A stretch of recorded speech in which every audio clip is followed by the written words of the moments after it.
Challenge করে বললাম, প্রশাসন রেফরি থাকবে, আওয়ামী লীগ মাঠে নামবে, আর আওয়ামী লীগের প্রতিপক্ষ যারা আছেন তারা সবাই একসাথে মাঠে নামবেন। যদি আওয়ামী লীগের সাথে টিকতে পারেন, আমি এদেশ ছেড়ে চলে যাব। আমি ওপেন চ্যালেঞ্জ করলাম, আসেন প্রশাসন ছাড়া উনি পশুর ডাক্তার না মাছের ডাক্তার না গরুর ডাক্তার না বাংলাদেশে মানুষের সর্বনাশের ডাক্তার। উনি বলে শান্তির জন্য নোবেল পুরস্কার পেয়েছেন।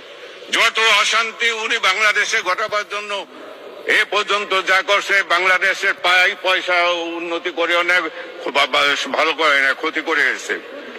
হ্যাঁ, সুদ খাইছে, সুদখোর একজন। আওয়ামী লীগ রাজনীতি করুক, আওয়ামী লীগের রাজনৈতিক অধিকার আমি চাই।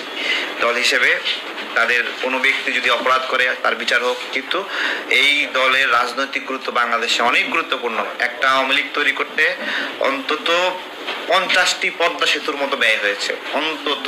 এই জুলাই গণ অভ্যুত্থানকে কেন্দ্র করে প্রচুর মিথ্যা মামলা হয়েছে এবং সেই মিথ্যা মামলায় প্রান্তিক পর্যায়ে আওয়ামী লীগ নেতাদেরকে খুব কষ্ট দেওয়া হচ্ছে। একটা মামলা মিথ্যা কারো উপর যদি চেপে যায়, তার জীবন নাজেহাল হয়ে যায়। এই জায়গা থেকে আমি বলেছি যে এরকম ভাবে পেরেশানি দেওয়া উচিত। দেখছি আমি সুদ করে কাকার দেখতেছি খালি অটোই বাড়ে, সুদ করে ছাড়া আর কিছু বাড়ে না, আর সাধারণ মানুষের দুর্ভোগ বাড়ে। আমরা ফকির নি, আমরা শালার ফকির নিয়ে থেকে যাবো। এনএসের বলার কিছুই নাই, আর হলো সুদের টাকার গাড়ি, সব গাড়ি এলার কষ্ট আছে, তার সুদের টাকার আমরা চাই না।